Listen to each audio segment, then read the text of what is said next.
अध्याय 8। मैं अमीर कैसे बनूं? यदि आप वही करेंगे जो बाकी सब करते हैं, तो आपके पास वही होगा जो बाकी सभी के पास है। जब मुझसे पूछा गया, आपने अमीर बनने का फॉर्मूला कहाँ से सीखा, मैं उत्तर देता हूँ, खेल रहा हूँ, एकाधिकार बचपन में। कुछ लोग सोचते हैं कि मैं मजाक कर रहा हूँ और पंच लाइन करते हैं, लेकिन यह कोई मजाक नहीं है। अमीर बनने का फार्मूला एकाधिकार सरल है और यह खेल के साथ साथ वास्तविक जीवन में भी काम करता है। 4 ग्रीन हाउस, 1 रेड होटल। खेलते समय आपको धन का रहस्य याद आ सकता है। एकाधिकार बस 4 ग्रीन हाउस खरीदना और फिर एक बड़े लाल होटल के लिए व्यापार करना है। इतना ही यह लेता है। किन और मैंने वही निवेश फॉर्मूला अपनाया, इसे वास्तविक जीवन में लागू किया और अमीर और आर्थिक रूप से स्वतंत्र हो गए। जब रियल एस्टेट बाजार वास्तव में खराब था, तो हमने अपने पास मौजूद सीमित पैसों से जितना हो सके उतने छोटे घर खरीदे। जब बाजार में सुधार हुआ, तो हमने 4 ग्रीन हाउसों में व्यापार किया और एक बड़ा लाल होटल खरीदा। हमें फिर कभी काम नहीं करना पड़ता, क्योंकि हमारे बड़े लाल होटल, अपार्टमेंट घरों और मिनी स्टोरेज इकाइयों से नकदी प्रवाह हमारी जीवन शैली के लिए भुगतान करता है। यह हैमबर्गर्स के लिए भी काम करता है। या यदि आपको रियल एस्टेट पसंद नहीं है, तो आपको बस हैमबर्गर बनाना है, उस हैमबर्गर के आसपास एक व्यवसाय बनाना है और उसे फ्रेंचाइज करना है। कुछ ही वर्षों में बढ़ता हुआ नकदी प्रवाह आपको आपके खर्च करने की क्षमता से अधिक धन उपलब्ध कराएगा। वास्तव में असाधारण धन का मार्ग इतना सरल है।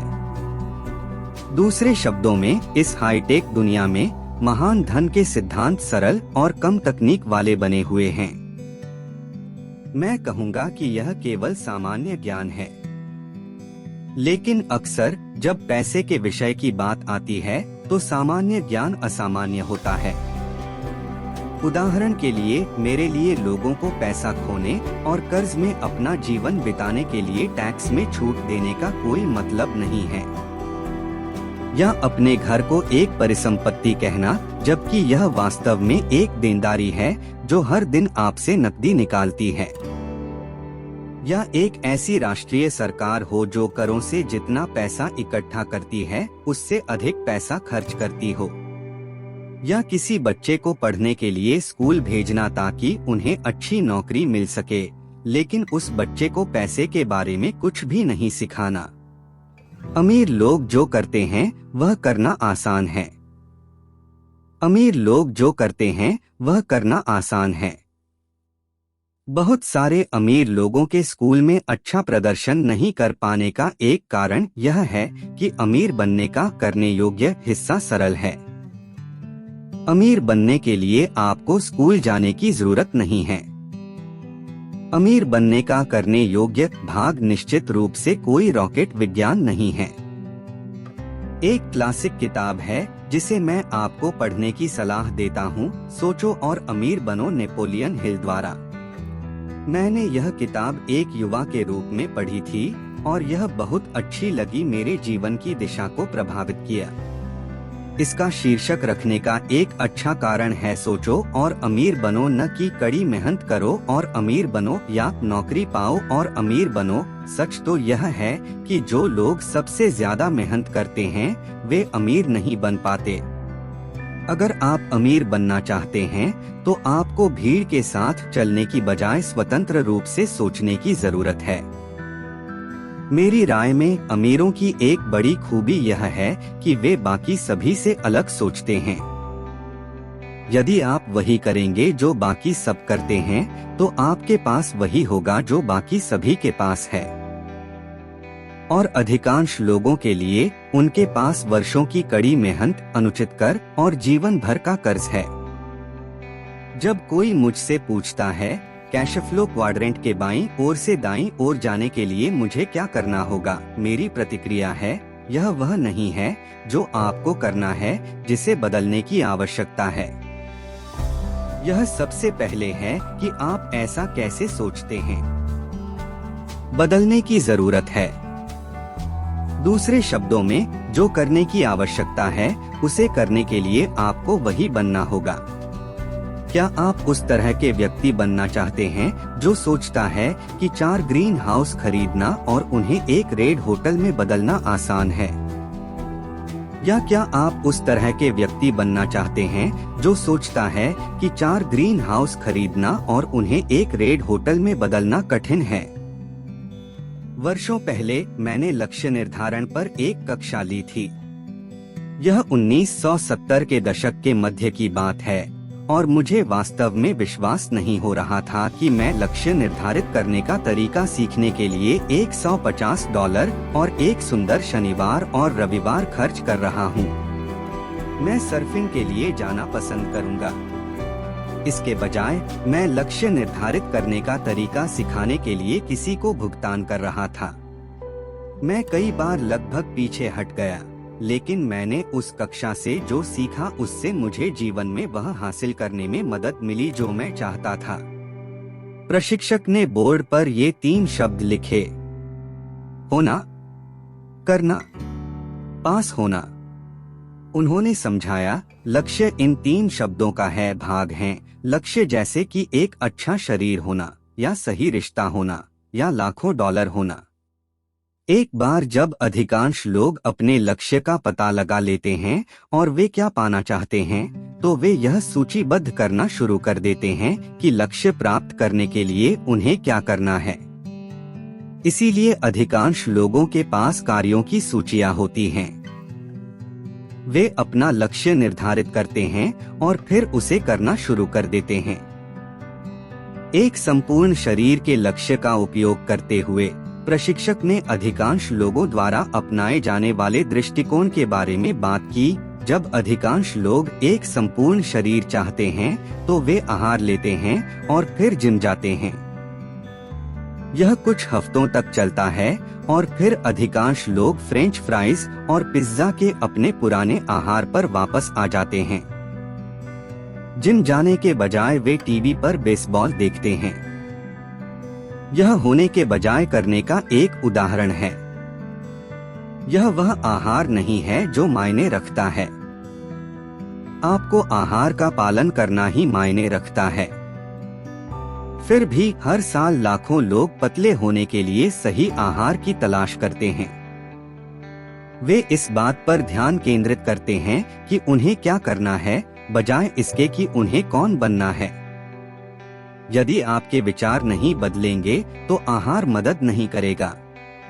उन्होंने गोल्फ को एक अन्य उदाहरण के रूप में इस्तेमाल किया। बहुत से लोग एक अच्छे गोल्फर के दृष्टिकोण, मानसिकता और विश्वास को अपनाने के बजाय यह उम्मीद करते हुए गोल्फ क्लब का एक नया सेट खरीदते हैं कि वे अपने खेल में सुधार कर सकते हैं। गोल्फ क्लबों के नए सेट के साथ एक घटिया गोल्फर अभी भी एक घटिया गोल्फर है। फिर उन्होंने निवेश पर चर्चा की। बहुत से लोग सोचते हैं कि स्टॉक या म्यूचुअल फंड खरीदने से वे अमीर बन जाएंगे, लेकिन केवल stock, mutual fund, real estate और बॉन्ड खरीदने से आप अमीर नहीं बन जाएंगे। केवल वही करना जो पेशेवर निवेशक करते हैं वित्तीय सफलता की गारंटी नहीं देता। हारा हुआ मानसिकता वाला व्यक्ति हमेशा हारेगा, चाहे वह कोई भी स्टॉक, बॉन्ड, रियल एस्टेट या म्यूचुअल फंड खरीदे। लोगों का एक सामान्य लक्ष्य आदर्श रोमांटिक साथी ढूंढना होता है, लेकिन प्रशिक्षक के अनुसार अधिकांश लोग इसमें गलती करते हैं। इतने सारे लोग हर जगह एक आदर्श व्यक्ति, अपने सपनों के व्यक्ति की तलाश करते हैं।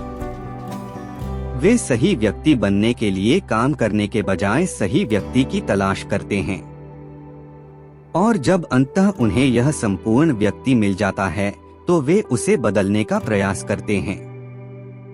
प्रशिक्षक ने सुझाव दिया कि उत्तर भीतर छिपा है।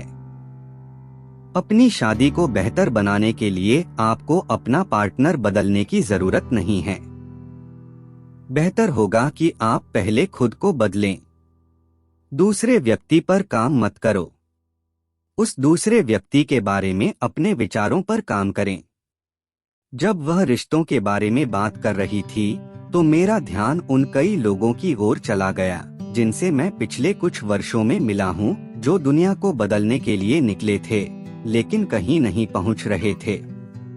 वे बाकी सभी को बदलना चाहते थे लेकिन खुद को नहीं बदलना चाहते थे।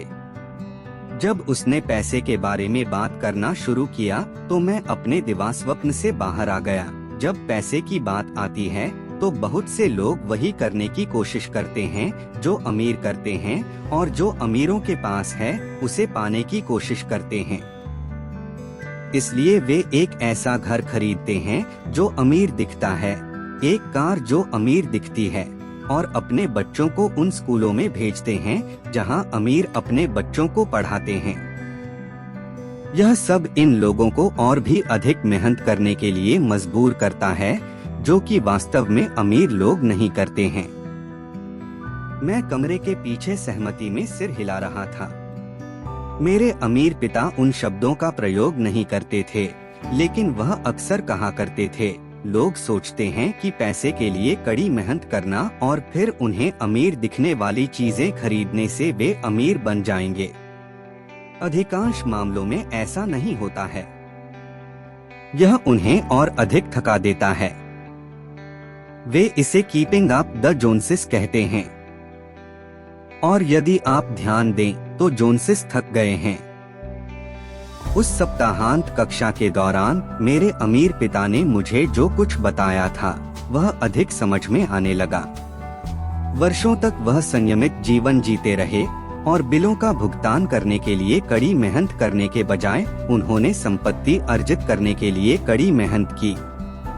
यदि आपने उसे सड़क पर देखा तो वह हर किसी की तरह ही दिखता था। उन्होंने कोई महंगी कार नहीं बल्कि पिकअप ट्रक चलाया।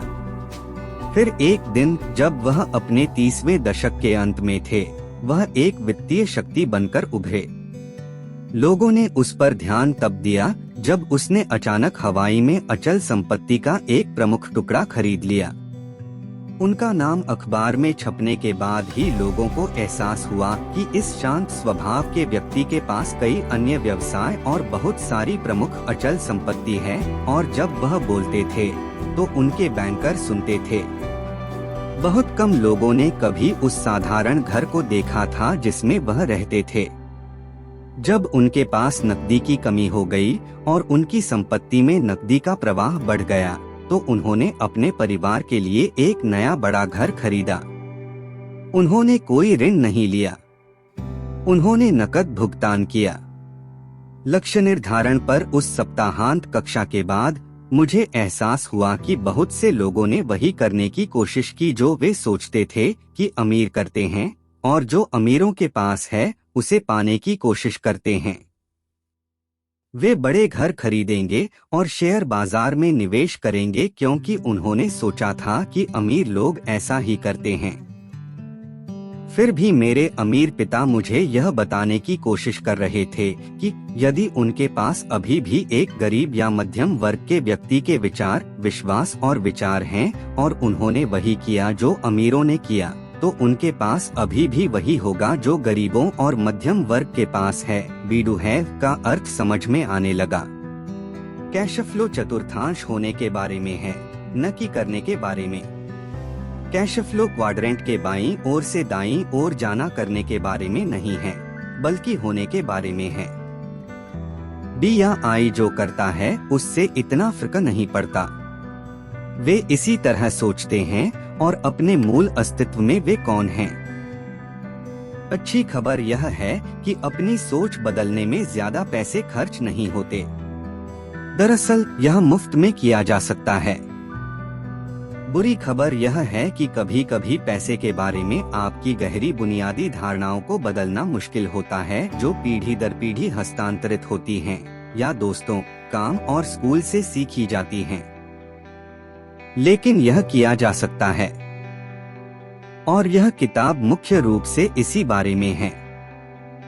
आर्थिक रूप से स्वतंत्र होने के लिए क्या करना है, यह इतना अधिक नहीं है कि कैसे बुक किया जाए, और यह इस बारे में नहीं है कि कौन सा स्टॉक खरीदना है या कौन सा म्यूचुअल फंड सबसे सुरक्षित है।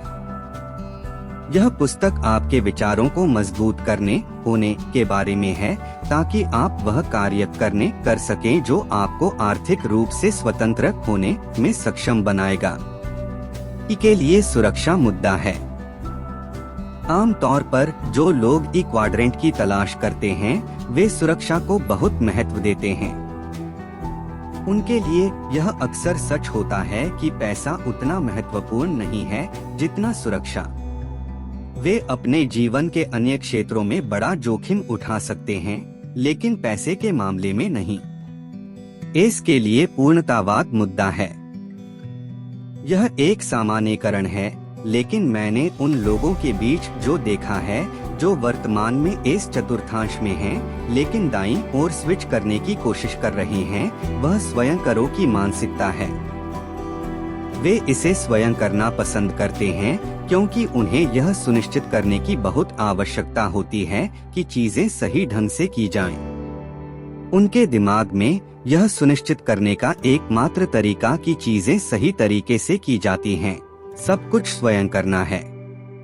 कई एस के लिए वास्तविक मुद्दा नियंत्रण में रहने की उनकी आवश्यकता है। उन्हें गलतियां करने से नफरत है, लेकिन जिस चीज से वे और भी अधिक नफरत करते हैं वह है कोई और गलतियां करे और उन्हें बुरा दिखाए। यह उन्हें उत्कृष्ट एस बनाता है और यही कारण है कि आप उन्हें कुछ कार्यों को करने के लिए नियुक्त करते हैं। आप चाहते हैं कि आपका दंत चिकित्सक पूर्णतावादी बने। आप चाहते हैं कि आपका वकील पूर्णतावादी हो। आप चाहते हैं कि आपका मस्तिष्क सर्जन एक पूर्णतावादी हो। इसी के लिए आप उन्हें भुगतान करते हैं। यह उनकी ताकत है, लेकिन यह उनकी कमजोरी भी है। भावात्मक बुद्धि। मनुष्य होने का एक बड़ा हिस्सा मनुष्य होना है, और इंसान होने का मतलब है भावनाएं रखना। हम सभी डर, उदासी, गुस्सा, प्यार, नफरत, निराशा, खुशी और अन्य भावनाएं महसूस करते हैं। जो चीज हमें व्यक्ति बनाती है वह यह है कि हम उन भावनाओं को कैसे संभालते हैं। जब पैसे को जोखिम में डालने की बात आती है तो हम सभी डर का अनुभव करते हैं, यहाँ तक कि अमीर भी। अंतर यह है कि हम उस डर को कैसे संभालते हैं। कई लोगों के लिए वह भावना डर यह विचार उत्पन्न करता है, सुरक्षित रहें, जोखिम मत लो। दूसरों के लिए, विशेष रूप से दाहिनी ओर के लोगों के लिए, पैसे खोने का डर उन्हें सोचने पर मजबूर करता है। इसे समझदारी से खेलें। जोखिम प्रबंधन करना सीखें। एक ही भावना, अलग विचार, अलग होना, अलग करना, अलग होना। पैसा खोने का डर।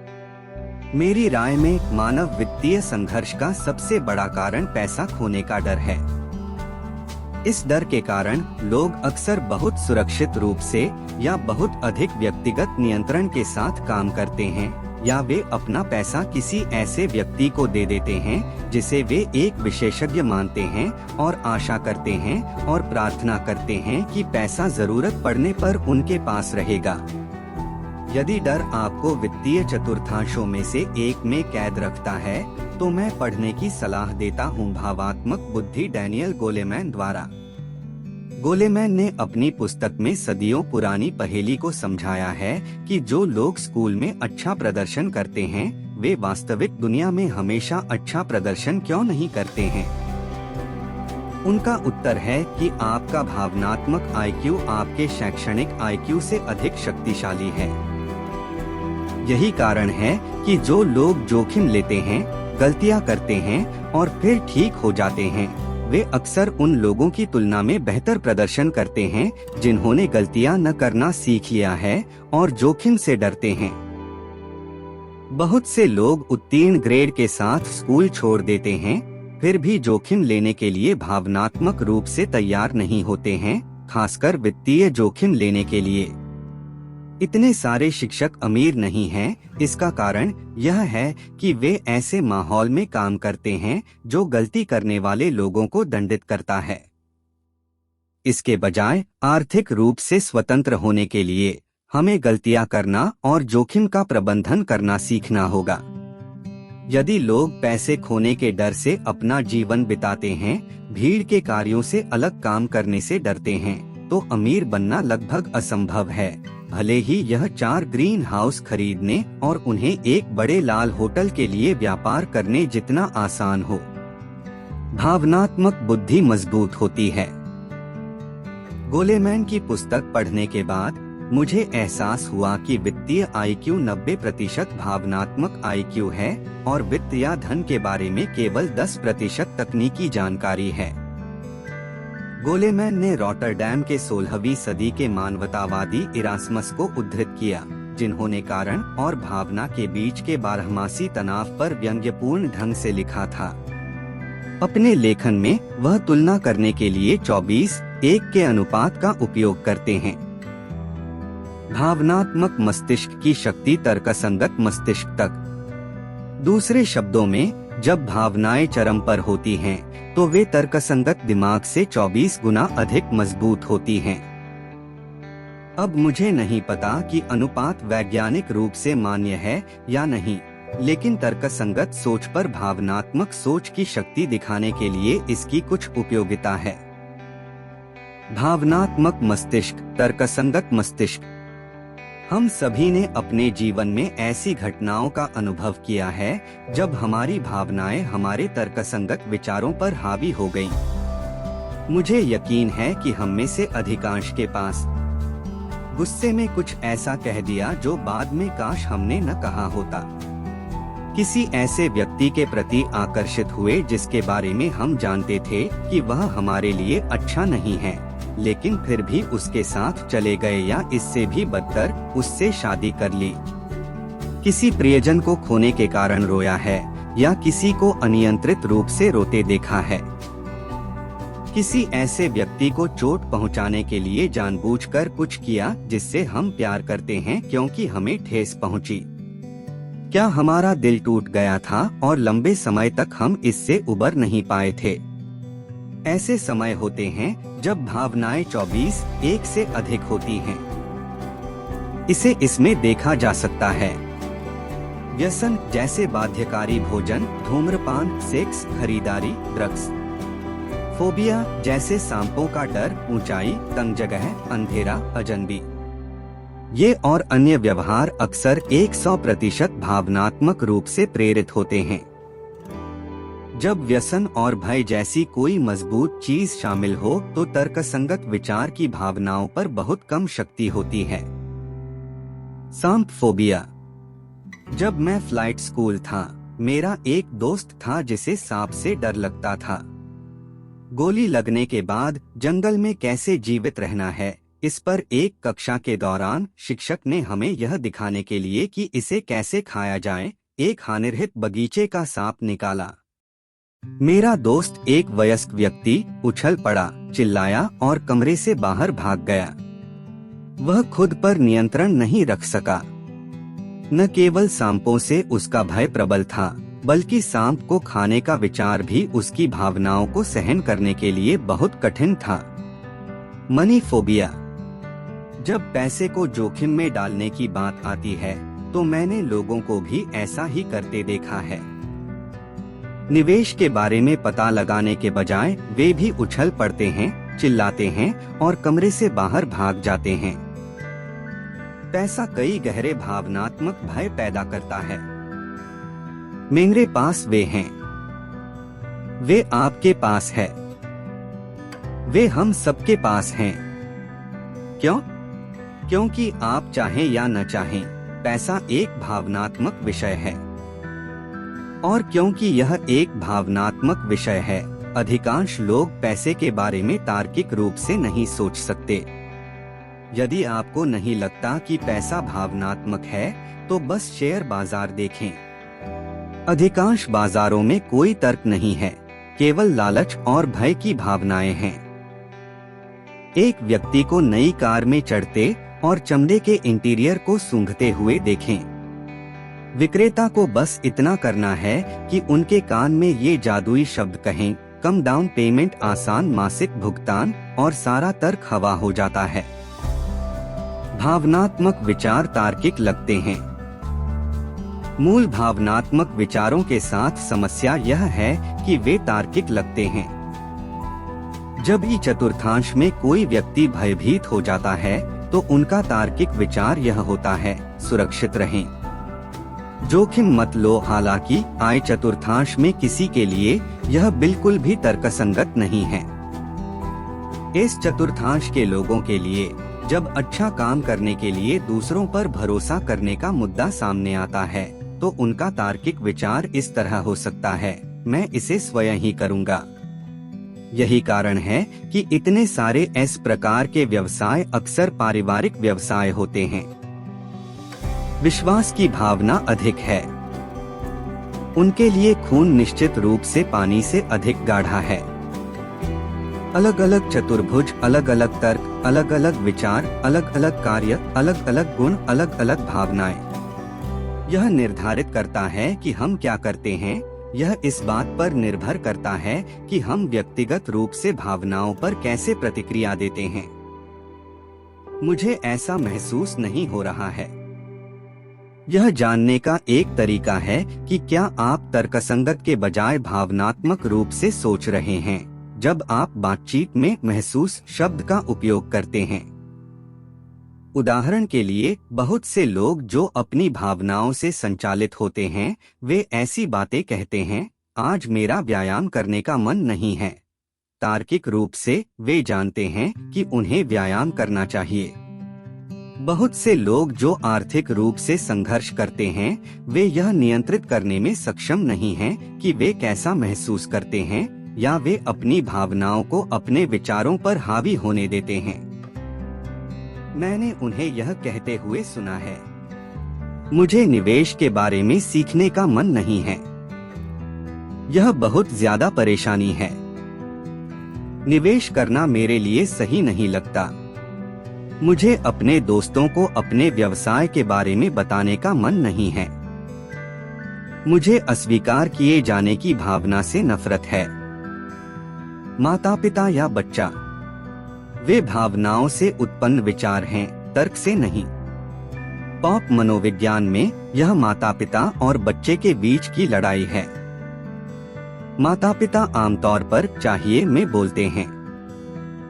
माता पिता कुछ इस तरह कहते हैं, तुम्हें अपना होमवर्क करना चाहिए। बच्चा महसूस के बारे में बात करता है और माता पिता को यह कहकर जवाब देता है, लेकिन मुझे ऐसा करने का मन नहीं है। आर्थिक रूप से आपके अंदर का अभिभावक चुपचाप कहेगा, आपको अधिक पैसा बचाना चाहिए, लेकिन आपके अंदर का बच्चा जवाब देगा, लेकिन मुझे सच में छुट्टियां लेने का मन हो रहा है। मैं छुट्टियों को अपने क्रेडिट कार्ड पर डाल दूंगा। आप वयस्क कब हैं?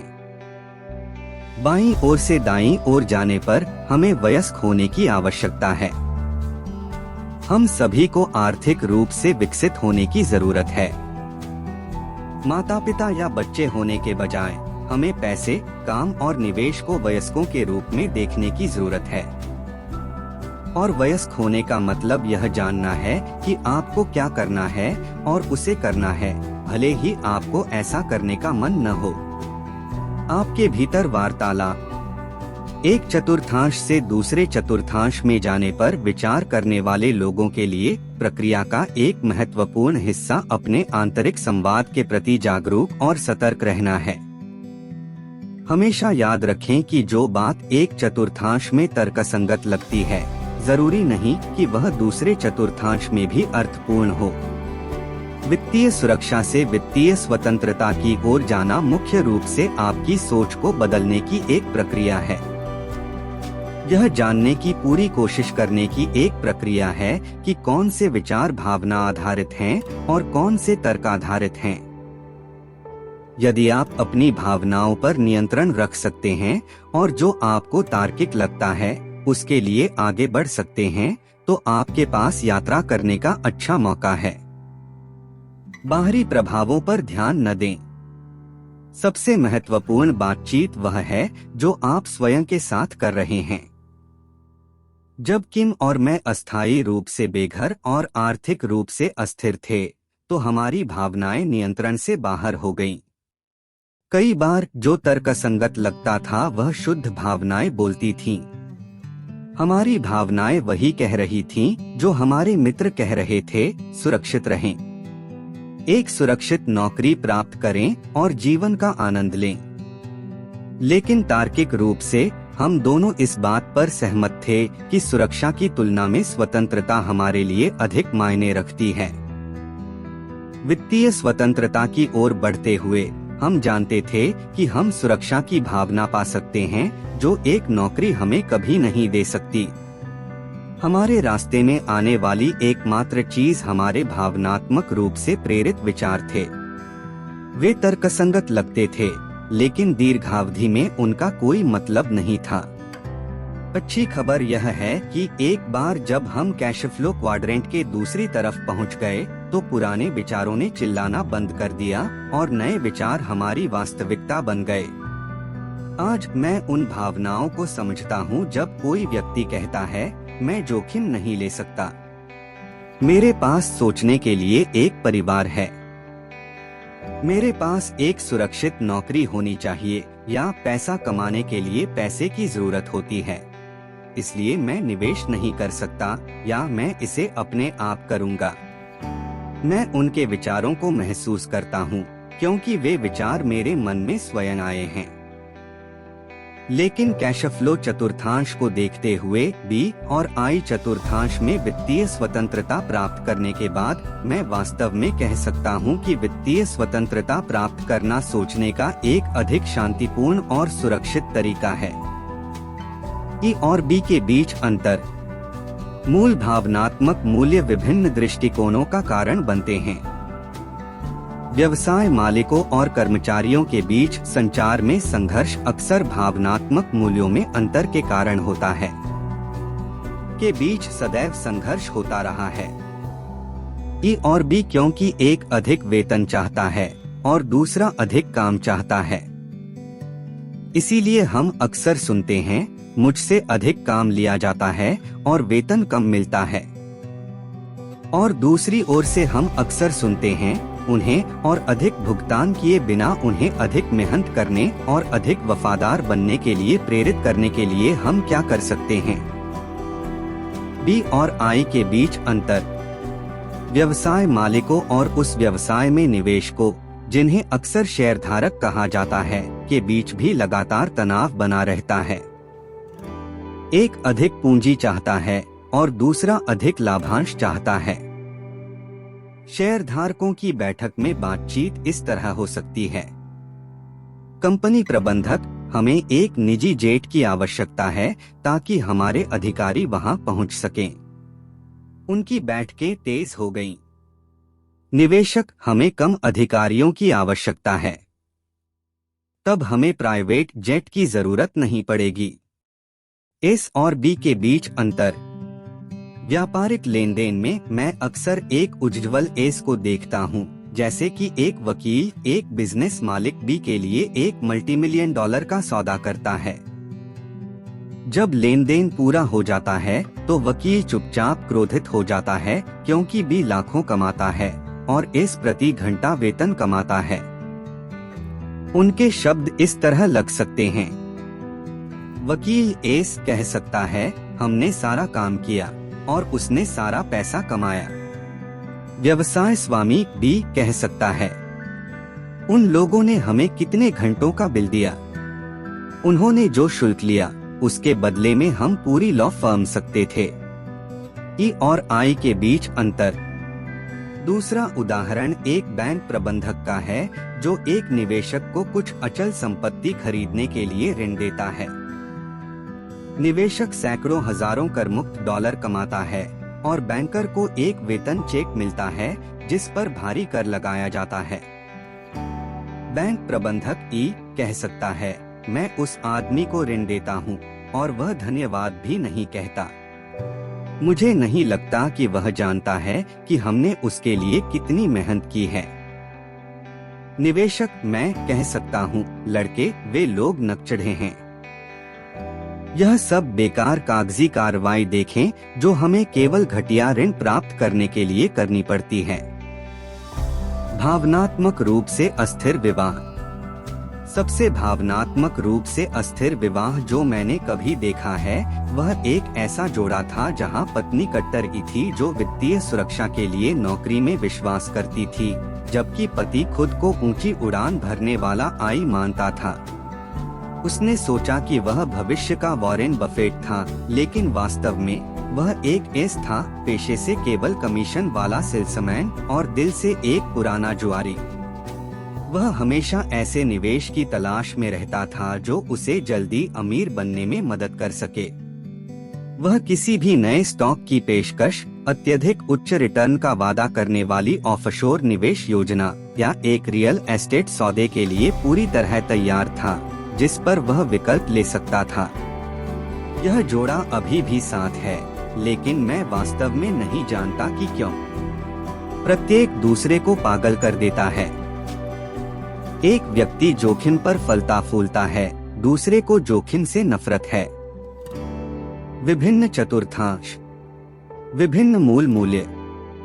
यदि आप विवाहित हैं या प्राथमिक संबंध में हैं, यदि आप विवाहित हैं या प्राथमिक संबंध में हैं, तो उस चतुर्थांश पर गोला लगाएं जिससे आप अपनी अधिकांश आय अर्जित करते हैं।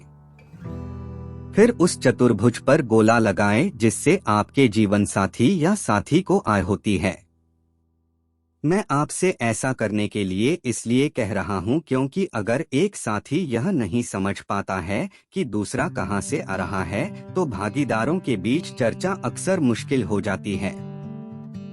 अमीर और शिक्षित के बीच लड़ाई एक और अघोषित युद्ध क्षेत्र है, और वह है शिक्षित और अमीर के बीच दृष्टिकोण का अंतर। विभिन्न चतुर्थांशों के बीच अंतर पर शोध करने के अपने वर्षों में मैंने अक्सर बैंकरों, वकीलों, अकाउंटेंट और उनके जैसे अन्य लोगों को शिकायत करते हुए सुना है कि वे शिक्षित हैं, और यह अक्सर तथाकथित कम शिक्षित व्यक्ति होता है जो मोटी रकम कमाता है। शिक्षित और अमीर के बीच लड़ाई की जड़ यही है।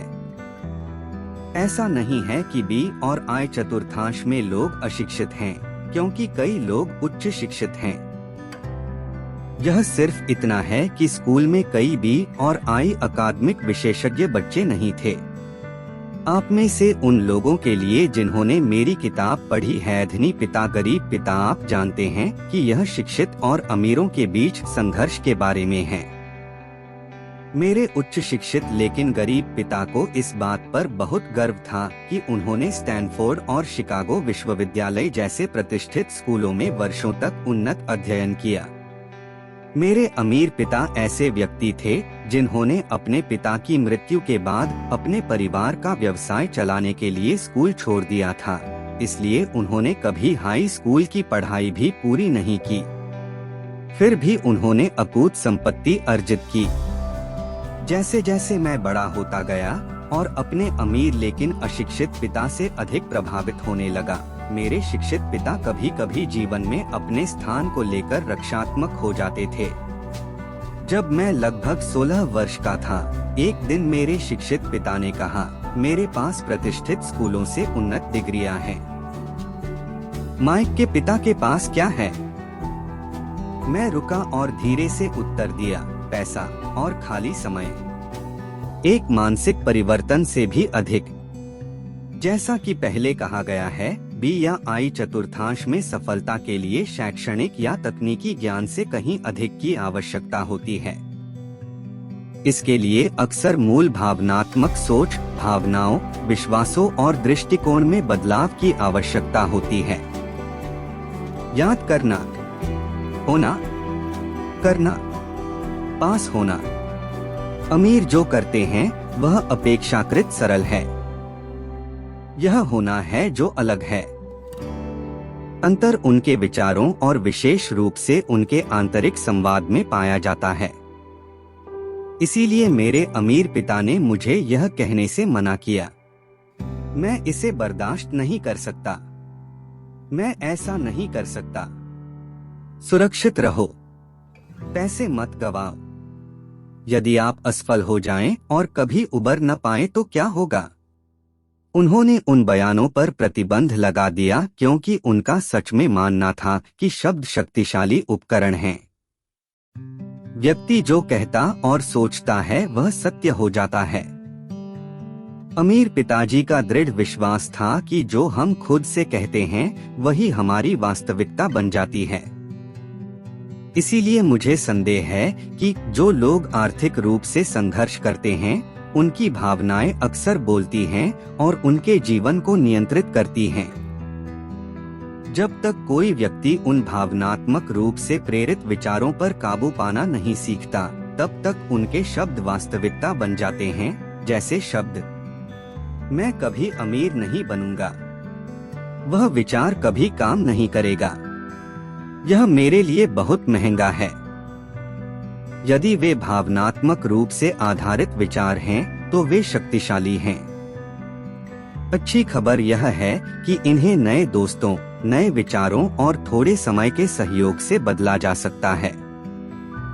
जो लोग खोने के डर पर काबू नहीं रख पाते, उन्हें कभी भी खुद निवेश नहीं करना चाहिए। वास्तव में उनकी सबसे अच्छी सेवा यह है कि वह काम किसी पेशेवर को सौंप दिया जाए और उनके साथ हस्तक्षेप न किया जाए।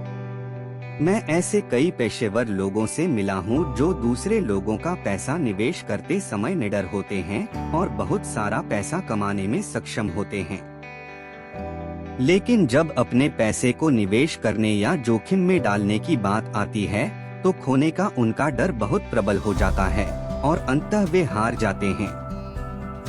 उनकी भावनाएं उनके तर्क के बजाय सोचने का काम करती हैं। मैं ऐसे लोगों से भी मिला हूं जो अपना पैसा निवेश कर सकते हैं और लगातार जीत सकते हैं, लेकिन जब कोई उनसे उनके लिए पैसा निवेश करने के लिए कहता है तो वे अपना धैर्य खो देते हैं। पैसा कमाना और खोना एक भावनात्मक विषय है, इसलिए मेरे अमीर पिता ने मुझे इन भावनाओं से निपटने का रहस्य बताया। अमीर डैडी हमेशा कहा करते थे, एक निवेशक या व्यवसाय के मालिक के रूप में सफल होने के लिए आपको जीत और हार के प्रति भावनात्मक रूप से तटस्थ रहना होगा। जीतना और हारना खेल का सिर्फ एक हिस्सा है।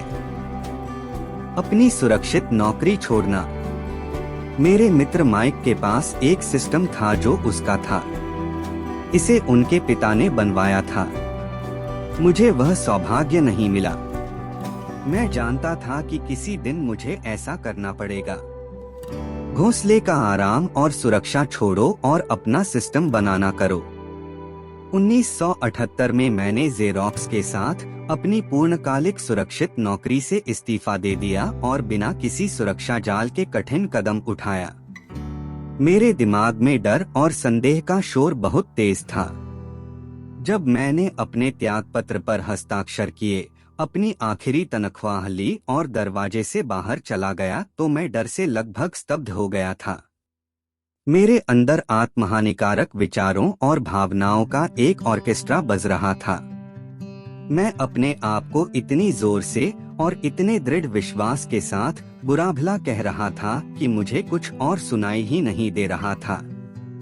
यह एक अच्छी बात है, क्योंकि जिन लोगों के साथ मैंने काम किया उनमें से बहुत से लोग कह रहे थे वह वापस आ जाएगा, वह इसे कभी नहीं बना पाएगा। समस्या यह थी कि मैं भी यही बात अपने आप से कह रहा था। आत्मसंदेह के उन भावनात्मक विचारों ने मुझे वर्षों तक परेशान किया, जब तक कि किम और मैं भी और आई दोनों चतुर्थांशों में सफल नहीं हो गए।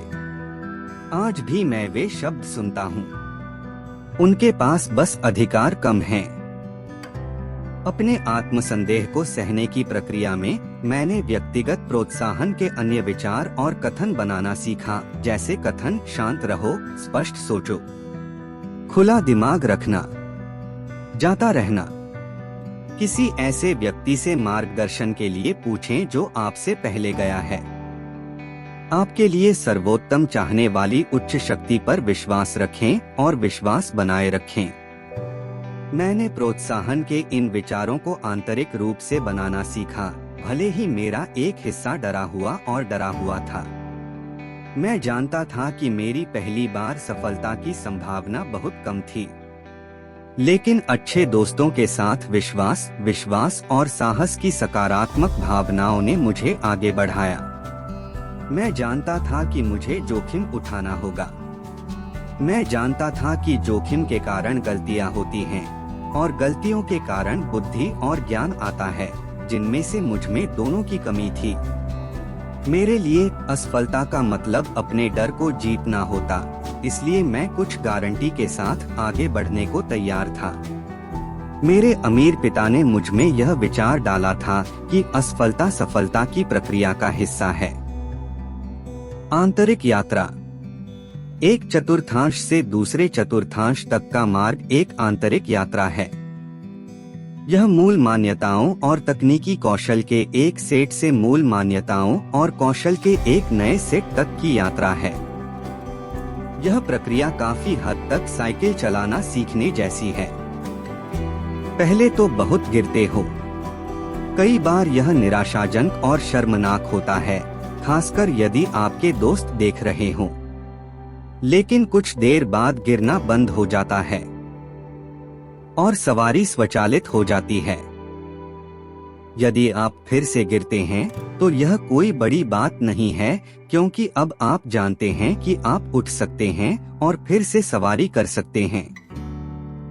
नौकरी की सुरक्षा की भावनात्मक मानसिकता से वित्तीय स्वतंत्रता की भावनात्मक मानसिकता की ओर जाने पर प्रक्रिया समान होती है।